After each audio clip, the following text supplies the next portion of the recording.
Mr. President, Dr. Biden, Madam Vice President, Mr. Emhoff, Americans, and the world. When day comes, we ask ourselves, where can we find light in this never-ending shade? The loss we carry, a sea we must wade. We've braved the belly of the beast. We've learned that quiet isn't always peace, and the norms and notions of what just isn't always just is. And yet the dawn is ours before we knew it. Somehow we do it. Somehow we've weathered and witnessed a nation that isn't broken, but simply unfinished. We, the successors of a country and a time where a skinny black girl descended from slaves and raised by a single mother can dream of becoming president, only to find herself reciting for one. And yes, we are far from polished, far from pristine, but that doesn't mean we are striving to form a union that is perfect.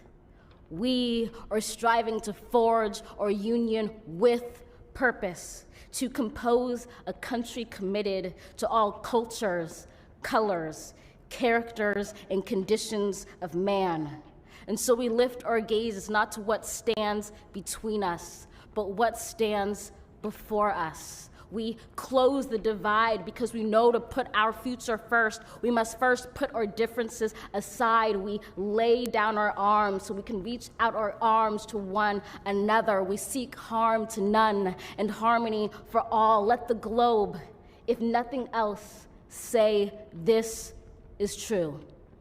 That even as we grieved, we grew, that even as we hurt, we hoped, that even as we tired, we tried, that we'll forever be tied together, victorious, not because we will never again know defeat, but because we will never again sow division. Scripture tells us to envision that everyone shall sit under their own vine and fig tree, and no one shall make them afraid.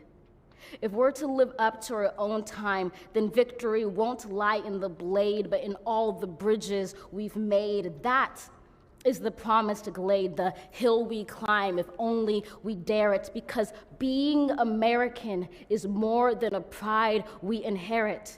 It's the past we step into and how we repair it. We've seen a force that would shatter our nation rather than share it, would destroy our country if it meant delaying democracy. And this effort very nearly succeeded.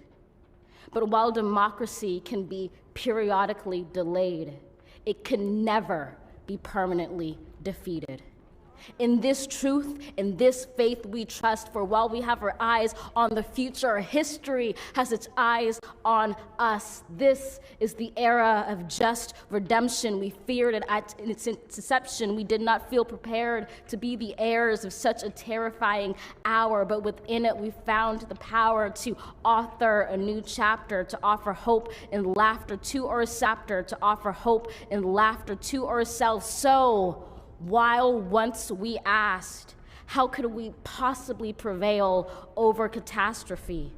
Now we assert, how could catastrophe possibly prevail over us? We will not march back to what was, but move to what shall be, a country that is bruised but whole, benevolent but bold, fierce and free.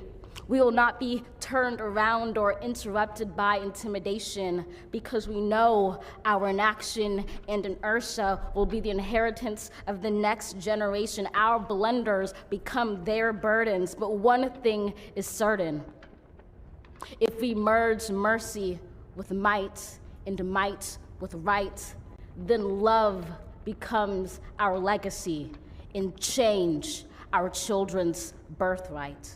So let us leave behind a country better than the one we were left. With every breath from my bronze-pounded chest, we will raise this wounded world into a wondrous one. We will rise from the gold-limbed hills of the West. We will rise from the wind-swept Northeast, where our forefathers first realized revolution. We will rise from the lake-rimmed cities of the Midwestern states. We will rise from the sun-baked South. We will rebuild, reconcile, and recover in every known nook of our nation, in every corner called our country. Our people, diverse and beautiful, will emerge battered and beautiful. When day comes, we step out of the shade, aflame and unafraid. The new dawn blooms as we free it.